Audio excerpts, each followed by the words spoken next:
Hello mga Katden followers and Katden lovers, narito na ang ilan sa mga updates kung saan ang restriction para po sa kontrata ni Miss Catherine Bernardo muling napag-usapan dahil sa inilabas ng kampo ni Daniel. But before that, if you haven't subscribed yet to my YouTube channel, please don't forget to like, share, and subscribe at i-hit mo na rin ang notification bell for more showbiz updates. Bago tayo of course magpatuloy sa ating updates for today's video, nais ko po muna magpasalamat sa lahat ng mga legit viewers, subscribers, ng lahat ng mga legit of course na nagmamahal at sumusubaybay sa lahat ng ating mga updates. Maraming salamat po sa inyong panonood. Matapos lumapag ni Mr. Alden Richards sa Pilipinas kasama po ni Miss Catherine Bernardo, galing po sa kanilang mga meet and greet and mall tours and sa kanila pong pag-ikot sa buong mundo para i-promote yung kanilang movie, pagkalapag ni Mr. Alden Richards, talagang nasabak na po siya sa katakot-takot na trabaho. Una, nagtaping po siya ng Pulang Araw at ngayon po ay namataan din si Mr. Alden Richards na siya po ay nasa isa sa mga branch ng Hungry Fita na isa sa pinakabagong endorsement po ni Mr. Alden, kung saan binigyan po siya ng isang isang branch na pwede po niyang i-handle or parang yun po yung niregalo sa kanya ng kumpanya na yon. So sinasabi nga ng ilan kung hindi lang daw nakapag-renew si Miss Catherine Bernardo ng panibagong kontrata, nakakompetensya nitong nasabing Hungry Fita na to, dapat silang dalawa yung endorser, no? Pero dahil nga nakapirma na ng kontrata dun si Miss Catherine, si Mr. Alden Richards na lang po. So but at the same time, ito na pinag-uusapan po kasi ngayon or parang naungkat po yung tungkol po sa restriction na sa mga contract po ni Miss Catherine Bernardo matapos siya mag-renew ng kontrata sa ABS-CBN. According po sa ilang news ay matapos lumabas ang ilan sa mga resibo, no? Panoorin natin yung sigawang ito.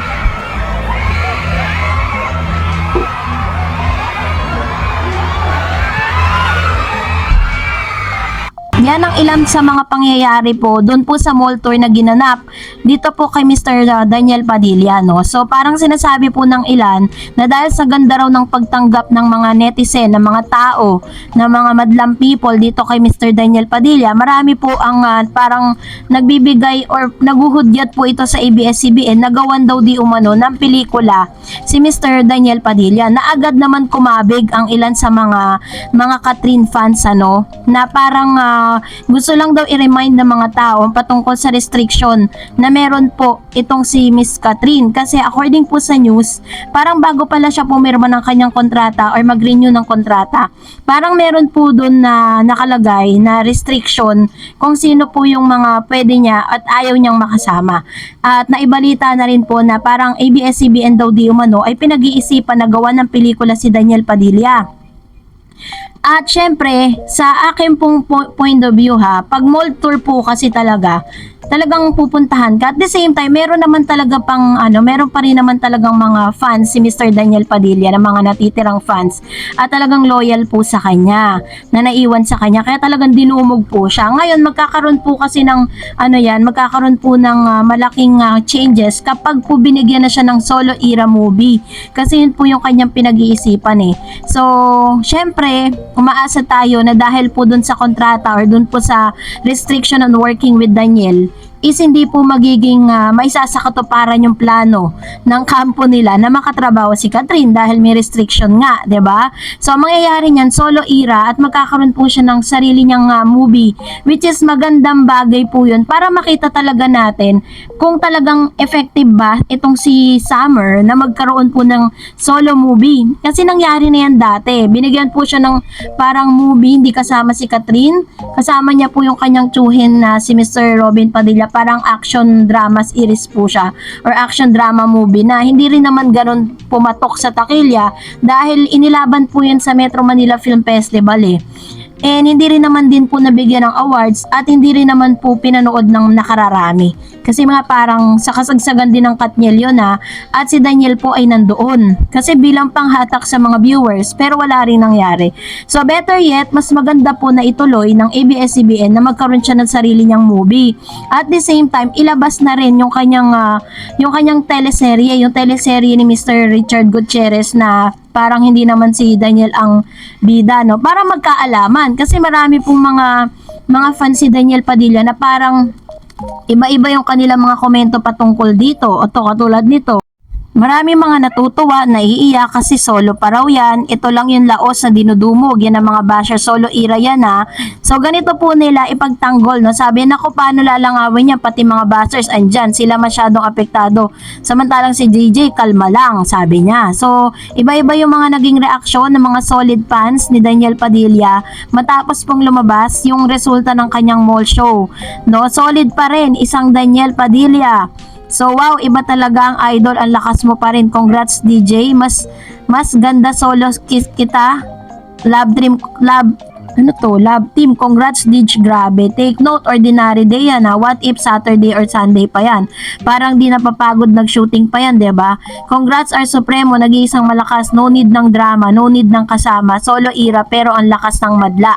So ganito yung mga naging komento at may mas malala pa dyan na parang hindi man nila nababanggit dito si Miss Katrina, no? Pero at si Alden Richards, pero sa parang sa way ng kanilang mga sinasabi, parang niyayabang po nila yung nangyari or yung tagumpay ni Mr.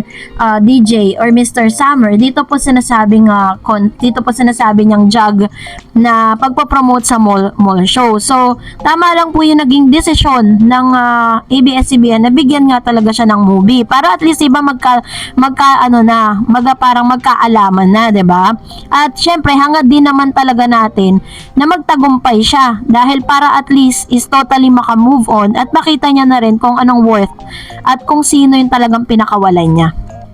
And for that, narito ang inyong mga komento, basahin natin. Sabi ni Miss Elena Galgo, Miss Darcy, hindi nga po pwedeng sumama si Alden kasi hindi siya invited. Gawa ng pwede lang ang papasok yung filmmaker at family mother. Kaya umalis sila, mga bashers na yan. Wag ninyong pansinin. Pwede ba yun na hindi nasasama ni Alden pero walang invitation si Tisoy? Tumigil sila. True. Kasi base po sa akin nabasa, parang one family members lang po yung pwedeng pumasok sa loob. So, syempre, mas pinaubayan na ni Mr. Alden Richards kay Mami Min kasi deserve ni Mami Min na masaksihan yun. Sabi ni Ma'am si Annabel Garde, hi Miss Tareds, kaya hindi sumama si Alden sa awarding ng Snow Leopard Award for Kat ay dahil para kay Catherine yun. Tama ka, moment ni Kat yun at lalo na kay Mami Min. Ang award na yun ay belong din sa ABS-CBN, yung management ni Kat. Award ni Kat yun, start pa nung bata pa siya until her present as an actress. So di umaten si Alden, late. At sabi niya pa, dalawa na sila na magjowa na sila. Siguro may right na si Alden na nandun sa tabi ni Kat. During that awarding, hirap at tiyaga ni Kat yun. Joining niya from the start sa showbiz until now. But at least we all knew na may way naman si Alden na magpasayan niya si Kat sa personal na makongratulate with gift, diba? At syempre, may celebration yan after. So in that moment, magkasama na sila at yun ang importante. Solo nila ang moment. Thanks Miss Dareds and good night. Yan, so para sa mga solid Kat din, ano, na nakakaunawa patungkol dyan. Syempre tayo nauunawaan natin yan. And kaya natin na brought out yun kasi yun nga po, yung mga bashers kasi nag-iisip na pinabayaan nga daw ni Mr. Alden. At least maliwanag sa ating lahat. Sabi ni Daday Ramos, hello Ma'am Dars, ako po hindi pa ako nakapanood ng Hello Love Again. Sa dahilan po, wala pong sinihan dito sa aming lugar ma'am. Ang ginagawa ko po, nakasubaybay na lang ako sa ina-upload mo para marinig ko ang mga kaganapan sa pelikula ng Hello Love Again. O yan, saan po ba kayong lugar ma'am si Daday Ramos? Ba't wala pong sinihan dyan sa lugar ninyo para mapanood man lang ninyo? But anyway, syempre, ihahatid rin naman namin sa inyo ang ilan sa mga kaganapan at yung success po ng Hello Love Again. Thank you for your support. And sabi ni Mr. DJ SC, Miss Dars, gusto ko lang i-validate ang ending ng story ni HLA kasi maganda pa rin ang pagkasulat maski meron akong nabasa na hindi magandang ending or twist ng story in between. Gusto kong sabihin na maganda pa rin ang ending ni Ethan at Joy sa HLA kasi ito ang nagpapakita ng story ng paghihintay at pagbabalik. Si Ethan sa HLG, hinintay ni Joy makabalik sa Hong Kong but si Joy na pursue ang dreams sa Canada. Then si Ethan nagtry again to pursue Joy in Canada but nandun na sa part na aalis na naman si Joy. Alam niyo po ba na marami rin pong mga parang nagbigay ng kanilang sympathy for doon po sa side ni Ethan. Parang si Ethan lang daw po yung parang nagsasacrifice for Joy. Tapos parang ang nakikita lang daw natin yung sacrifices ni Joy. 'Di ba? Medyo malalim siya eh. Sabi niya, Ethan, dahil doon ni Joy na unawaan kung sino talaga ang home niya. Kasi after all the pursuit of her dreams, anong next? Anong next sa life niya? Feeling ko magiging empty lang si Joy kung wala si Ethan kasi mahal pa rin niya. So ayun, binalikan niya si Ethan na naghihintay lamang sa kanya. Eh makikita to ng mga viewers at audience, mas ma-appreciate nila ang story kung what truly matters in life talaga. Sometimes women or men has many pursuit in many places or vice versa. Ayun naman po talaga yung pinaka very heart of that message is that ano mo yung mga bagay na yung mga dreams mo kung hindi ka rin naman masaya, that's the easiest way for you to understand yung movie talaga eh, diba? And manineglect ang tunay na nagmamahal sa kanya. So in this HLA story, pinakita lang kung what truly matters talaga for Ethan and Joy after all this pursuit transition in life. Kaya ayun, home na.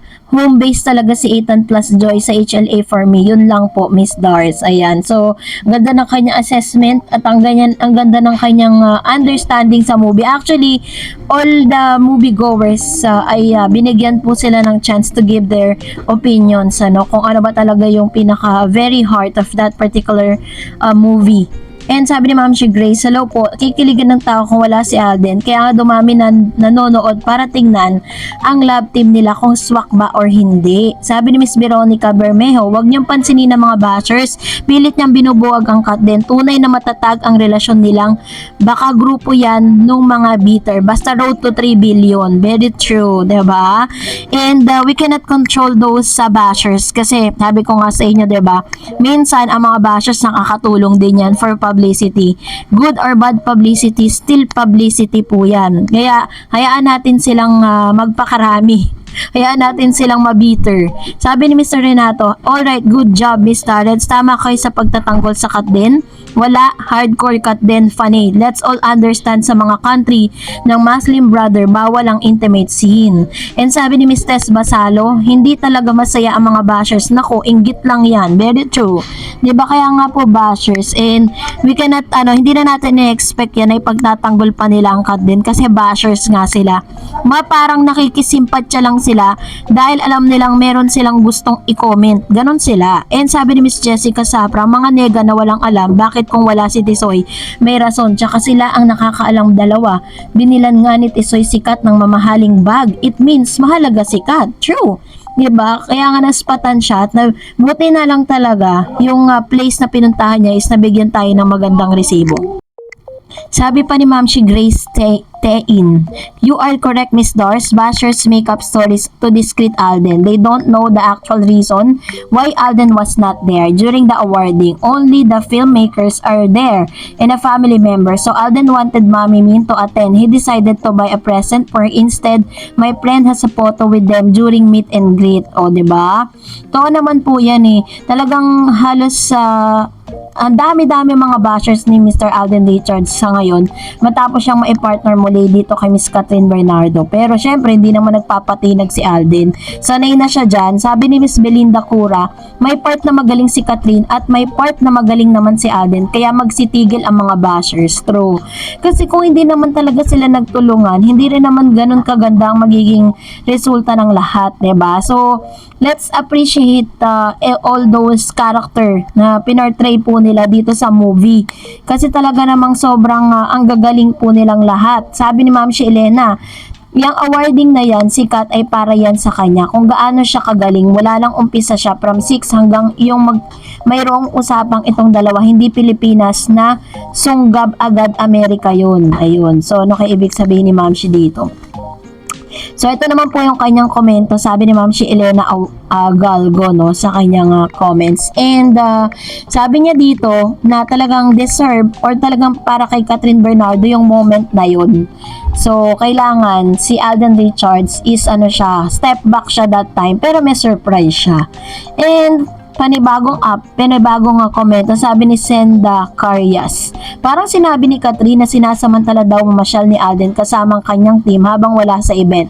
Kasi nga very limited daw ang araw nila doon. Miss Norma Francisco said, moment ni Catherine yon kasi parang sa ABS yon at malakas ang appeal ni Alden sa mga tao at magaling din umarte. Pero silang magaling at aminin na malakas ang chemistry nila. Thank you Miss Tarred sa update and God bless you. Ayan, totoo naman po. True po yung kanyang komento patungkol or opinion with regards to this.